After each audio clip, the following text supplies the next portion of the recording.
Dependency theory is the notion that resources flow from a periphery of poor and underdeveloped states to a core of wealthy states, enriching the latter at the expense of the former.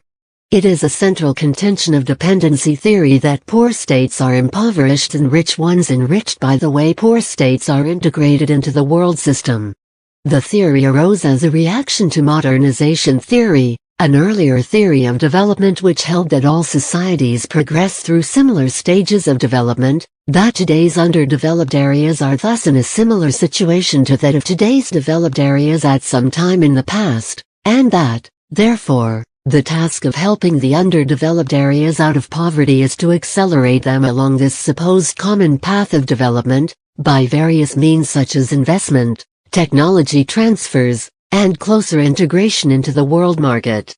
Dependency theory rejected this view, arguing that underdeveloped countries are not merely primitive versions of developed countries, but have unique features and structures of their own. And, importantly, are in the situation of being the weaker members in a world market economy. Dependency theory no longer has many proponents as an overall theory, but some writers have argued for its continuing relevance as a conceptual orientation to the global division of wealth. Dependency theory has been criticized by free market economists such as Peter Bauer and Martin Wolf and others. 1. Lack of competition. By subsidizing in-country industries and preventing outside imports, these companies may have less incentive to improve their products, to try to become more efficient in their processes, to please customers, or to research new innovations. 2. Sustainability.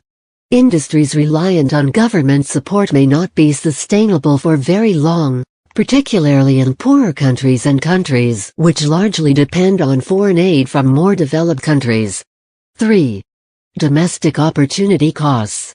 Subsidies on domestic industries come out of state coffers and therefore represent money not spent in other ways, like development of domestic infrastructure, seed capital or need-based social welfare programs. At the same time, the higher prices caused by tariffs and restrictions on imports require the people either to forego these goods altogether or buy them at higher prices, foregoing other goods. 4. Market economists cite a number of examples in their arguments against dependency theory. The improvement of India's economy after it moved from state-controlled business to open trade is one of the most often cited. See also Economy of India, the commanding heights. India's example seems to contradict dependency theorists' claims concerning comparative advantage and mobility, as much as its economic growth originated from movements such as outsourcing, one of the most mobile forms of capital transfer. South Korea and North Korea provide another example of trade-based development versus autocratic self-sufficiency. When the two states were divided at the end of the Korean War, they possessed roughly identical populations, resources and infrastructure, and were at similar levels of development. North Korea pursued a policy of import substitution industrialization as suggested by dependency theory, while South Korea pursued a policy of export-oriented industrialization as suggested by comparative advantage theory. In 2013, South Korea's per capita GDP was 18 times that of North Korea.